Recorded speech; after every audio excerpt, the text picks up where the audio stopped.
ஹே all good morning, welcome back. Thursday lunch box menu என்னன்னு பார்த்துலாமா? வழக்கம் போல் 5:30க்கு இருந்து பால் காய்ச்சிட்டு அரிசி கழுவி வச்சுருவாங்க. எது பண்ணுறோமோ இல்லையோ இந்த 2 வேலை ஃபஸ்ட்டு பண்ணிட்டா இன்னும் கொஞ்சம் ஃபாஸ்ட்டாக முடிகிற மாதிரி இருக்குது. நெக்ஸ்ட்டு நேற்று வீட்டுக்காரு ஆட்டுக்கால் வாங்கிட்டு வந்தாங்க. ஆட்டுக்கால் நல்லா அந்த ஸ்பூன் போட்டு உரசி எடுத்துகிட்டு மஞ்சத்தூள் போட்டு நல்லா கழுவிட்டு அதை ஆட்டுக்கால் பாயாவும் இடியாப்பமும் காலையிலைக்கு பண்ணிவிட்டு எலும்பு வேக வச்ச தண்ணி இருக்குல்லவா அதில் ரசம் மாதிரி வச்சு பொண்ணுக்கு மதியம் லஞ்சுக்கு கொடுத்துடலான்னு பிளான் பண்ணி முடிச்சாச்சு. ஸ்நாக்ஸ்க்கு சிம்பிளாக பேரிச்சம்பழம் பிளான் பண்ணியாச்சு. இந்த ஆட்டுக்காலுக்கு வெங்காயம், தக்காளி, பூண்டு, இஞ்சி பூண்டு மட்டும் லைட்டாக இடித்த மாதிரி போட்டிருக்குங்க. போட்டு ஒரு 10-15 விசில் கொடுத்தாச்சு. கடையில் வாங்கின இடியாப்ப மாவுன்றதுனால வறுக்கல ஸ்ட்ரைட்டாக போட்டுட்டு சுடு தண்ணி மட்டும் ஊற்றி கொஞ்ச நேரம் மூடி வச்சுட்டு நெக்ஸ்ட்டு ஈஸியாக பிழிஞ்சால் ரொம்ப சூப்பராக சாஃப்டாக இடியாப்பம் ரெடி ஆகிடும். அதனால் கொஞ்சம் மூடி வச்சுட்டு சைட் பை சைடு தேங்காய், ஆட்டுக்கால் பாயாவுக்கு தேங்காய் போட்டு செய்யலாம் அப்படின்னு சொல்லிட்டு தேங்காய், சோம்பு, பட்டை, கிராம்பு, இஞ்சி கொஞ்சம் போட்டிருக்கேன்.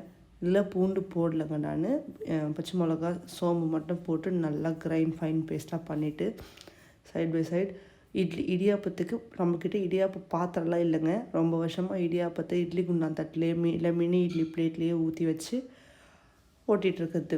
இடியாப்பமும் அப்படியே சாப்பிட்டா நல்லா வந்துச்சுங்க. எந்த ஊரில் நல்லா வேவராக வந்துச்சு. ரொம்ப நேரம் கழித்து சாப்பிட்டா கூட ரொம்ப சாஃப்டாக இருந்துச்சு.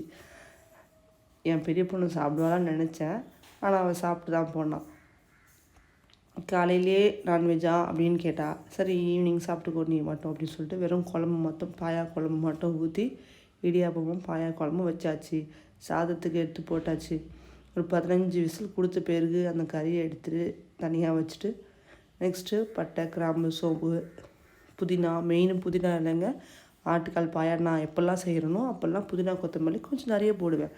ஒயிட் கலரில் பாயா மாதிரி போடலான்னு சொல்லிட்டு புதினா கொத்தமல்லி ஃபஸ்ட்டே போட்டுட்டு 2 வெங்காயம் பொடியாக நறுக்கிறது, ஒரே ஒரு தக்காளி போட்டு நல்லா வதக்கி எடுத்துகிட்டு நான் இஞ்சி பூண்டு பேஸ்ட் நான் போடலைங்க, தட்டி தான் போட்டேனே அவள் தான்.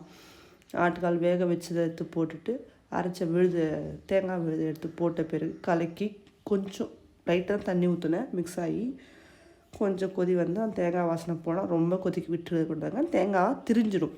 இந்த விஷயம் இப்போ தாங்க நான் தெரிஞ்சுக்கிட்டேன். இத்தனை நாளும் எனக்கு தெரியாது. நான் வைக்கிறதான் குழம்புன்னு செஞ்சிட்ருப்பேன். அது மாதிரி யார் எல்லோரும் செஞ்சுருப்பீங்க. அவள் தாங்க அஸ்கன் சின்ன சின்ன ஆம்லேட்டு சாப்பாடு பேக் பண்ணி முடிச்சாச்சு. இன்றைக்கி கொஞ்சம் சீக்கிரமாகவே முடிஞ்சதால் எப்படியோ பாப்பாவை ரெடி பண்ணி ஃப்ரீயாக அனுப்பியாச்சு. தேங்க்யூ, தேங்க்ஸ் ஃபார் வாட்சிங், பாய்.